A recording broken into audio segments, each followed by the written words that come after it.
Dr. Norman Finkelstein, it's a pleasure to have you with us. Welcome to The Big Picture. Over what kind of political solution could arise that could end the hostilities that we're seeing on the ground in Gaza? Is there a solution that will restore any sort of sovereignty for the Palestinian people in Gaza?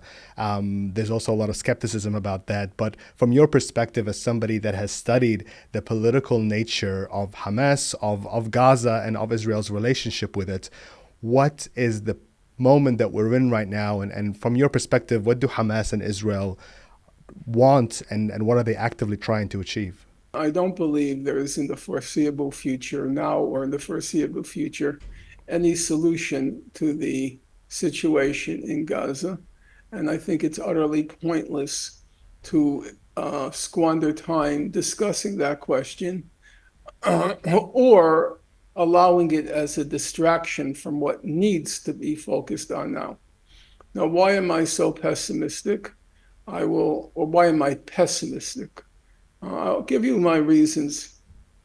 If you look at past history of the past history of negotiations between Israel and the Palestinians, with the U.S. obviously being the interlocutor, it was mostly a question of what you might call percentages. What do I mean by percentages?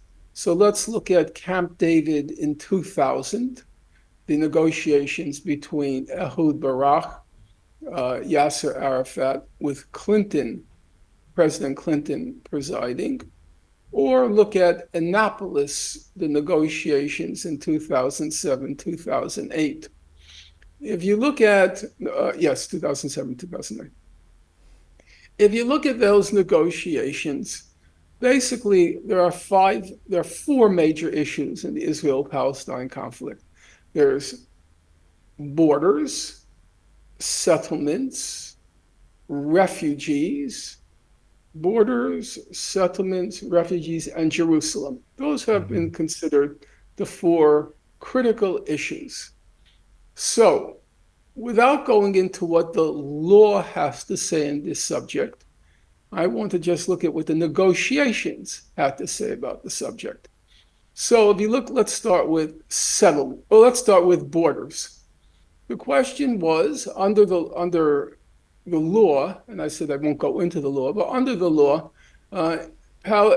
West Bank, Gaza, the West Bank, including East Jerusalem and Gaza, are called occupied Palestinian territories.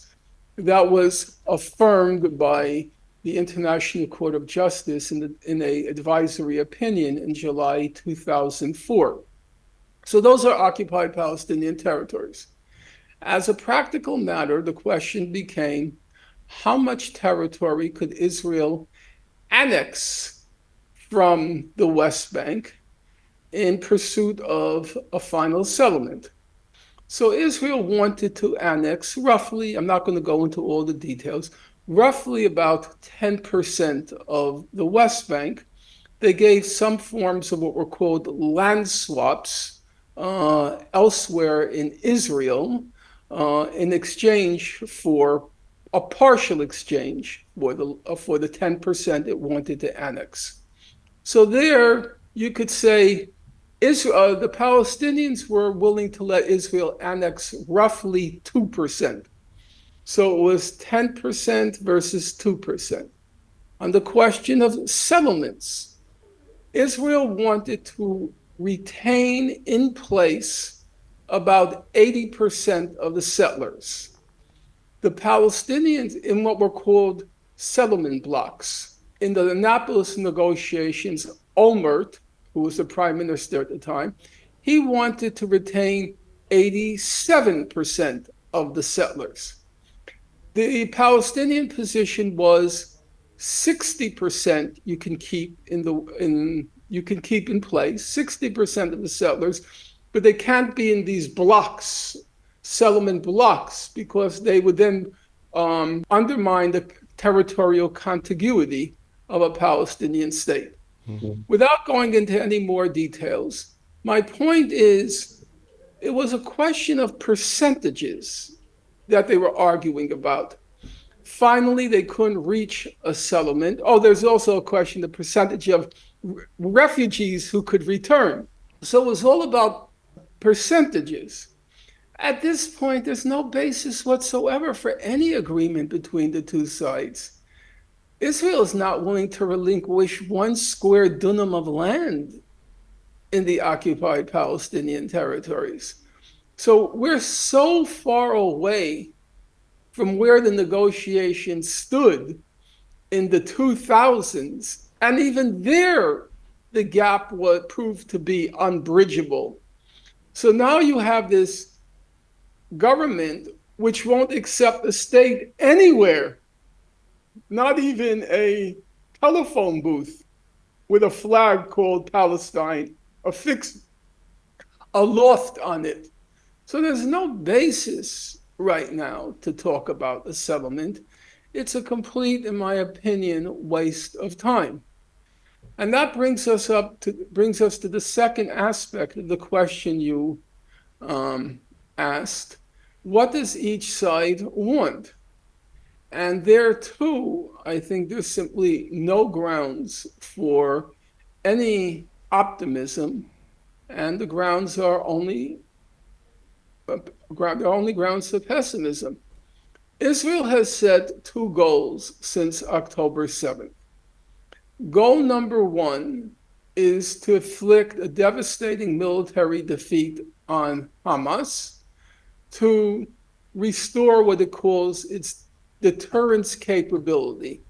Namely, it seemed surprisingly, shockingly weak in terms of its military and technical and intelligence prowess on October 7th. And so it has to restore the Arab world's fear of it, what it calls its deterrence capability, because the message transmitted by October 7th was maybe Israel isn't as invincible as we thought it was. And maybe there is a military option against Israel. And Israel is now determined to dislodge that idea from anyone in the Arab world. And so the first step has to be to destroy Hamas. But that's only what you might call the tip of the iceberg. The bigger goal of Israel is it wants to, as it says, make sure there's no recurrence of October 7th ever. And there's only one way to do that, and that is to make Gaza, as many Israeli senior officials have said, to make Gaza unlivable and uninhabitable, which is what has been its major goal the last 7 months. In my opinion, and we can always disagree or agree to disagree, the actual attempt to defeat Hamas militarily has been, in my opinion, incidental in the last 7 months, for the simple reason that Israel hasn't a clue where Hamas is lodged, where Hamas is hiding. They have no idea.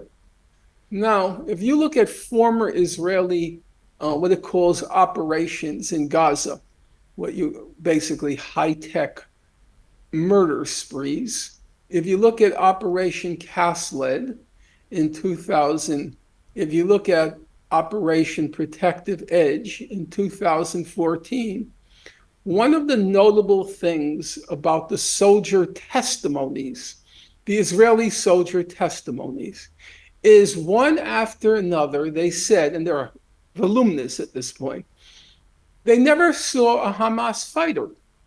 They never saw a Hamas fighter. There were no battles being fought during those Israeli murder sprees, high-tech murder sprees.